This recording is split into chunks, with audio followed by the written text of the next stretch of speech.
Hello. Welcome to the Bore You to Sleep podcast. The podcast that will hopefully help you get to sleep. I am going to read an open source book, one that is not particularly interesting, but one that is hopefully boring enough to get you to sleep. Tonight's readings come from The Origins of Thought and Speech. Published in 1905, this book is written by N. Montcalm. It looks at how the thought and speech originated in terms of human evolution. My name is Teddy, and I aim to help people everywhere get a good night's rest. Sleep is so important, and my mission is to help you get the rest that you need. The podcast is designed to play in the background while you slowly fall asleep. Thank you to all of the listeners who sent me a message or a review during the week. Thank you to Podbean listener Soph for your lovely review. For iTunes listeners Jan and Bill and Kerbnell, I send you gratitude and thanks for your lovely reviews. And a massive thank you to new Patreon, Olivia. Thank you so much for committing to a monthly payment in support of the show. It is such a lovely gesture and allows me to keep bringing out more episodes. If you do appreciate the podcast, a lovely way to say thank you is to leave a 5-star review in your iTunes or podcast app. Even one sentence does help out. And if you do know someone out there who also might need a good night's rest, it would be awesome if you were able to share the podcast with them. If you would like, you can also say hello to me at boreyoutosleep.com, where you can support the podcast. I'm also on Twitter and Instagram at boreyoutosleep. In the meantime, lie back, relax, and enjoy the readings. The Origin of Thought and Speech. Introduction. When opening my eyes in the morning, and whilst still struggling with an inclination to sleep, I review the day and what it will have in store for me. But the pictures drawn are confused, and my will takes no part in it. For some time, I have been haunted by the impression that the mental faculties of the generality of men have not succeeded in throwing off a species of torpor, resembling that of a person hardly awake. The supposition that this torpid condition prevents our minds from attaining that degree of lucidity to which they have a right to aspire is perhaps a hallucination, yet possibly I may be right in thinking it. How many confused ideas traverse my brain in one day, and how seldom those come of which I follow the thread. We know well that injunction so often given by parents to children and by schoolmasters to their pupils. Try to concentrate your attention.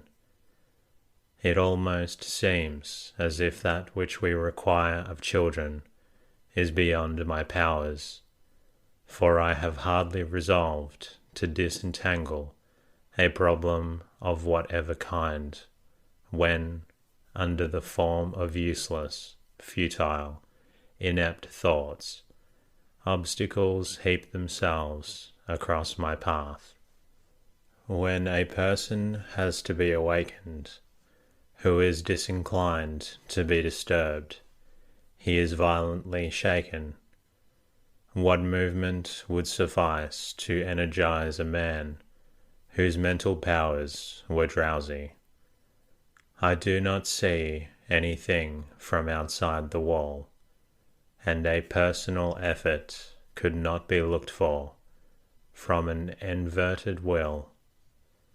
and yet I am possessed by the desire to penetrate the mystery of my existence. I ask myself what I am, and why I am on this earth. From the moment that I put this question to myself, I feel that the awakening may be possible for me. I know two classes of men who never asked it. First, those who do not see that there is any problem to solve, and secondly, those who are content with infantine and superficial teaching, or more or less elaborate and learned, but come from one who appears to himself to be the depository of a collection of supernaturally inspired truths. I own that I do not belong to the first of these divisions, since I shall have no rest as long as I am ignorant of what passes in me and around me. Neither do I belong to the second of these classes, since those who compose it are content to believe. But faith is not knowledge, and I am anxious to comprehend what has been discovered, known, and established by evidence. But how shall I submit to this labor of research, when the habitual condition of my thoughts is to wander at will amongst my impressions, and when I am so incurably absent-minded? We live in an atmosphere of many and varied ideas, ideas true and false, good and bad. They pulsate in the air we breathe. They are like the winged ethereal seeds which are lifted up by the slightest breeze of autumn and carried afar. They are little heeded, but should it happen that these seeds attached themselves to our garments, we should notice how strikingly the one form varied from the other. Amongst those ideas which wander, at large is this aphorism, that we are ignorant of that of which we know not the commencement, or in other words, of that which we do not examine from the practical point of view. He who wishes to learn how something is made, whatever it may be, must know how to begin it. This truth has so ancient a date that we cannot conceive of a time when it was absent from the mind of man. Only it had the common lot of all truths, which we are so familiar, that apparently there is nothing to learn from them, and this aphorism appears at first sight to be the ramblings which we hear, but to which we do not listen. To me, it is of value, as it strengthens my conviction that the mist which obscures my vision will not be dissipated until I have traced certain problems to their source. I know by experience that few phenomena are easy of explanation when their appearances only are examined at any given moment, and close questioning fails to elicit light, whilst ignorance prevails concerning their beginning. How does it happen that in spite of such unfavourable circumstances, often with no clear purpose, and with eyes half shut, humanity can advance, for the progress is indubitable. The public conscience has developed, and its actions make themselves felt. Civilized nations have become more humane. They understand better than they formerly that peace is more profitable than war.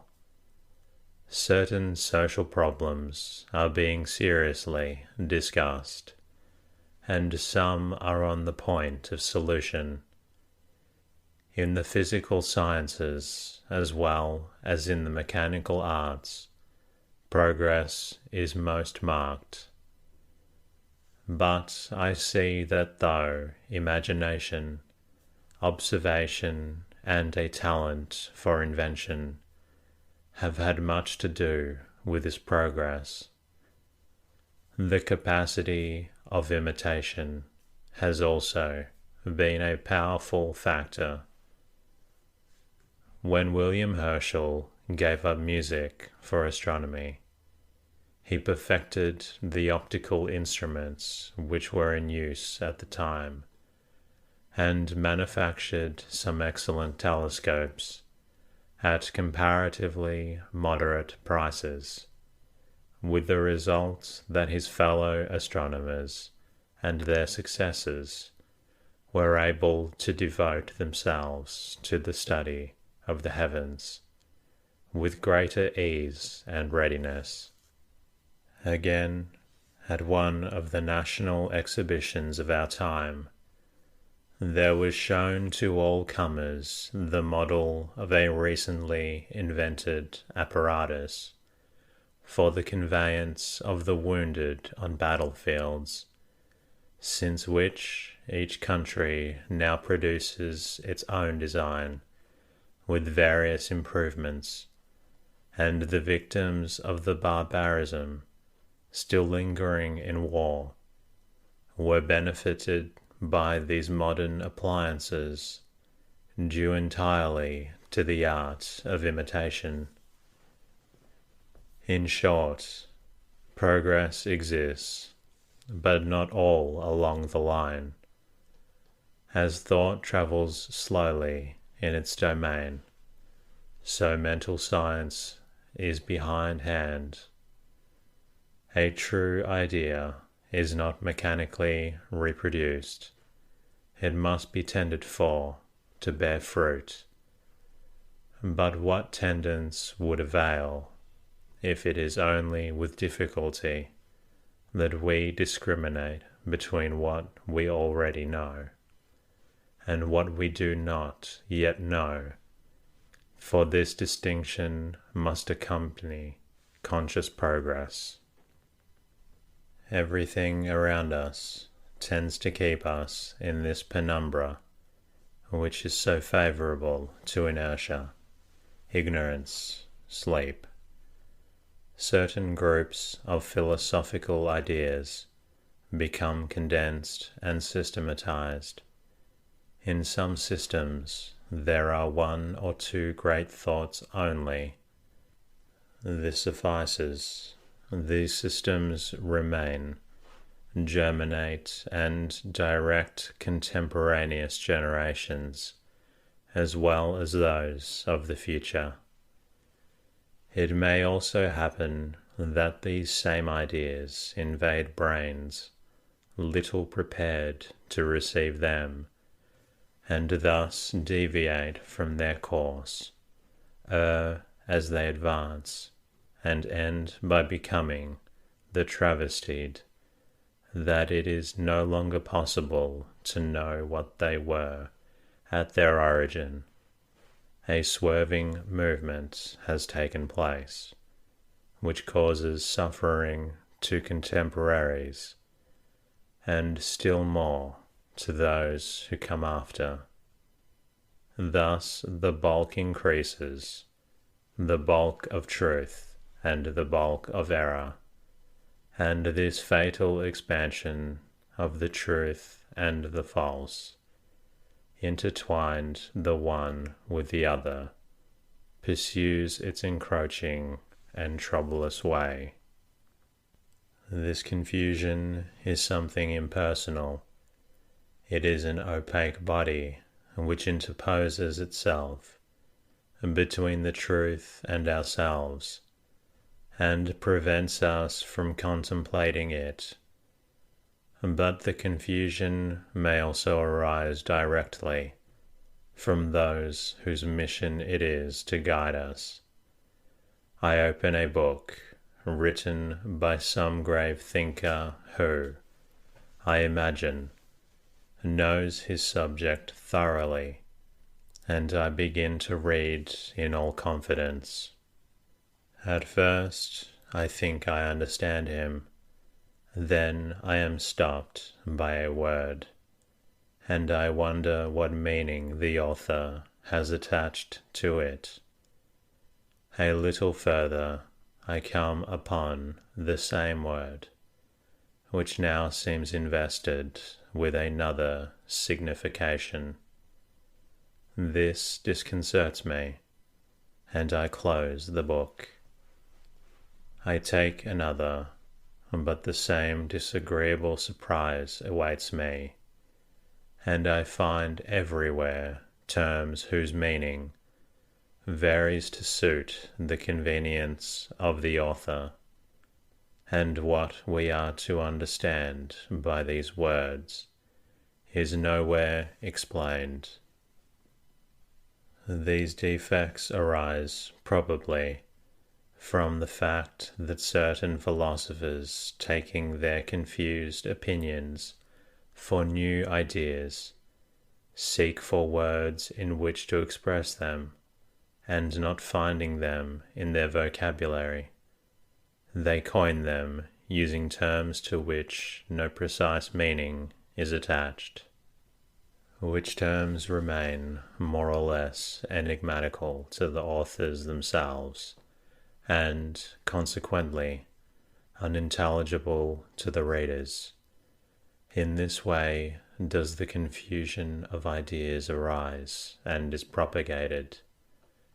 A philosopher, I think it was Haman, made the following very true and very alarming statement. Language is not only the basis of our power of thought, but also the point from which our misunderstandings and errors spring. And Hobbes also says, it is obvious that truth and falsehood dwell only with those living creatures who have the use of free speech. But all that I have just said indicates merely a superficial portion of my passing impressions. In going below the surface, I find it in the past are the causes for our present perturbation of mind. For centuries we have frequented schools in order to learn to distinguish truth from error, yet it is always a mixture of truth and error that we are taught. What result had we attained on the eve of the 20th century? We are still asking ourselves whether science does or does not harmonize with religion. After that, we cannot but give up ourselves to the deepest despondency. We cannot but fold our arms in despair and question whether we shall ever see things clearly. Amongst our ancestors, there were sometimes found men of great resolution who, in order to punish themselves for cowardice and luxury, administered discipline to themselves. The idea is not so extravagant as it appears to some people. A few good strokes of the whip might result in reviving or strengthening the will, and in forcing it to resist the moral supiness which is so apt to increase. But physical discipline is no longer in use amongst us, and in my own case I have substituted an illustration of which I try never to lose sight. I picture to myself an ideal potter, whose whole ambition would be to make good vessels, and having succeeded in making some of great solidity, he would choose out those of the finest shape for the market. He attains success, and his thoughts being occupied with his pottery only, at last he makes vases of absolute perfection. With what feelings of envy I contemplate this creature of my imagination, who is to serve as my model, and yet whom the want of concentration of thought prevents me from imitating. It would have been perhaps prudent on my part to follow the example of this workman, and to accustom myself to reflect on subjects less immeasurably above me than those which have such a powerful attraction for me. But I yield to the impulse once given. I often lose myself when pondering on the world where destiny has placed me, and I ask myself, how did life first appear on the earth? Was there nothing but a cellule from whence all the fill space came? Was there one cellule for the vegetables and another for the animals? If man did not spring from the cradle of all things that live and grow on the surface of the globe, was he an individual of his own species at the beginning, or two individuals, or many? After what fashion did man speak at his first appearance? What were his thoughts? How can it be explained, I asked myself again, that of all the members of the animal kingdom, one only should have marvelled at and pondered on his position with regard to the universe and himself? That one should only have manifested the desire to understand his role in life, whilst all the creatures that surrounded him lived contentedly in blissful ignorance. It would be impossible to conceive of a horse, an elephant, or a mammoth disquieting itself concerning its origins and the end of its being. Why has man only sought a solution of these problems? The learned scholars who occupy themselves with these questions are far from agreeing unanimously concerning them. Thus I who am only one link in the interminable chain of units which composes humanity, past, present, and future, I, in my own individuality, must live and die in my ignorance. I revolt against this prospect, which I yet recognize as enviable. I refuse to acknowledge myself beaten, and I feel myself irresistibly driven to seek for more knowledge. Then, feeling unable to supply the lack, I cease to be anxious and fall asleep again. Sometimes, when led to investigate the inner tribunal, conscience, I contemplate a phenomenon purely intellectual and moral, which the uproar raised by the conflict of so many heterogeneous ideas cannot make me forget, although it does not intrude itself upon me with violence. On the contrary, It waits with an unparalleled patience and discretion at my door. It is the phenomenon named religion. We read it in the Bible that Moses, having noticed a burning bush that yet was not consumed, went up to it, the more closely to investigate this marvel. For many people, religion has borne the same aspect that the burning bush did for Moses, and those, like Moses, have approached it in the endeavor to discover what it could be. Religion has always compelled attention. Its metaphysical side has been described in voluminous theological and philosophical treatises.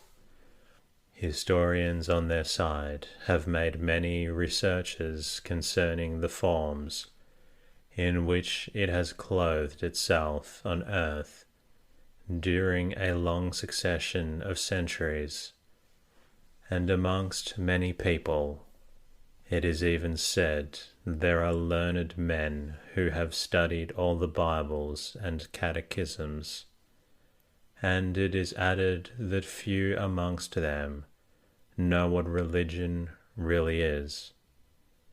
It does not on that account play a less important part in our existence. It is from religion that all those acts of devotion and charity spring, to which millions of human creatures give themselves. There are few who ask themselves whence comes this breath, which inspires them so fully, and since when has its influence extended itself amongst us. To be nourished with its fruits sufficed. Such is the disposition of soul of the majority of those for whom religion is more than a name, whatsoever it be, pronounced in an unknown tongue. Would it not be natural to desire to make its acquaintance more closely? Apparently not. We accept it as something known by intuition, without concerning ourselves with its aspect. This strange fact I have also noticed when studying history very attentively, and with an attitude of mind free from all prejudice. It is possible to fix the exact period at which errors, more or less generally acknowledged as such, have first crept into the world. But I have vainly sought in history for the corresponding moment when truths first made their appearance, truths which have accepted, if only by a few isolated individuals, or by certain groups of individuals, of whatever race or of whatever period of life of humanity they might be. But as it is acknowledged that amongst the errors which trouble us, we possess some truths, it is evident that they have manifested themselves, but when and how? At this I do not arrive. The silence of history indicates, I think, that the truths of which we seek the commencement have been revealed to man in prehistoric days. I do not feel that I know positively concerning the first human beings who appeared on the earth. I picture them like soft wax, ready to receive a definite form from the hand which created them. These first comers who knew nothing, never having had any training, and possessing only their 5 senses to aid them in arriving at knowledge, were infinitely better placed than I am to embrace truth, since I should have to disentangle myself from a vast mass of ideas which disfigure the natural simplicity of my soul. I should have to forget even the truths which I believed myself to possess, and to transform myself into white plastic blank wax, with no impress whatsoever, and to wait until my Creator traced the image he wished. This is now not possible. I should not be now here if I could have been contemporaneous with my ancestors, and I have been permitted to follow in the steps of their pilgrimage. This would have pleased me well. I perceive my friends are uneasy. Take care, they say. But it is quite certain that it is not always harmful. Have they never seen a man wandering in a forest without any fixed determination to quit it? Is it credible that our first parents had no fixed idea of discovering the import towards themselves of the vast world in which they had been placed, knowing nothing of the reasons of their position? Equally ignorant of the reason why the sun, the moon, fire, hurricanes, storms, thunder, rivers, mountains existed, always above and around them. The whole of nature itself required to be interrogated. Must we feel that we are destined to ask perpetually, and to receive no answer? That need not be. Many things that our ancestors could not fathom are clear to us. What was unknown to them is known to us. That which prevents us from following up this line of progress through these phases, in that each reply brings forth a new, fresh questions, and thus it will not be to the end, if the end should ever arrive. This last question we do not put to ourselves, which is an indication that we are not careful to arrive at the answer. When I compare the present state of our knowledge and of our condition of mind, to which I have given the epithets of torpor and inertia, and they are rightly given, to that which held sway in the dark ages, when the earth rested on an elephant, the elephant on a tortoise, and the tortoise swam in the void, I must acknowledge that we now see things more truly. But to start from the point of the sum of our acquired knowledge in this march of progress would be fatal to us. The ground we have won will only retain its solidity in proportion as we keep in sight the path we have trodden, with all its encountered and vanquished obstacles, and that will only be by pursuing the same path in company with our ancestors. And that concludes tonight's readings. I hope you've enjoyed listening to this story, and I hope you're feeling drowsy. If you're not quite tired yet, you're always welcome to listen to another episode of the Bore You to Sleep podcast. In the meantime, I'll be working on bringing you another episode very soon. Until then, good night.